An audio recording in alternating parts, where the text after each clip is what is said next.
కాశీ వెళ్ళిన వాళ్ళందరూ కాయ, ఒక ఆయ, ఓ పండు, ఒక ఆకు ఏదో వదిలేయాలని చెప్తారు. ఎందుకని? ఆ వంకాయనైనా వీడు దండ మారేస్తాడని.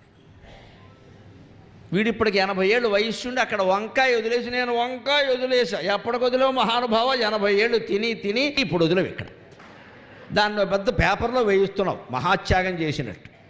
నిజానికి అర్థం కాలేదు చాలామందికి. అది సంస్కృతం మాట. అది కాయాపేక్ష ఫలాపేక్ష అంటే కాయ పండు కాదండి బాబు, ఎందుకు చేస్తున్నారో తెలియదు.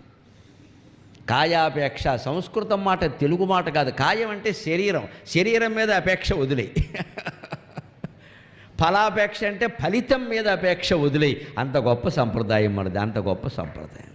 మనం దాన్ని కాయా పండు చేసి, నేను కమలా పండు వదిలేసా. పెద్ద విషయం ఇక్కడ. మహాత్యాగం, బలిచక్రవర్తి త్యాగం కంటే గొప్పది. కమలా పండు వదిలేసాట. ఎప్పుడు తినడం ఇష్టం లేదు, అందుకే వదిలేసాడు. అంటే ఆ త్యాగం ద్వారా కూడా ఏదో మనకి పబ్లిసిటీ రావాలి. ఇక్కడ నిజానికి కాశీలో చెప్పింది అది కాదండి.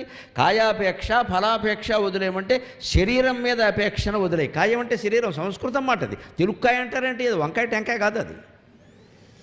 ఫలం అంటే పండు కాదండి, పొరపాటు మాట. ఫలితం.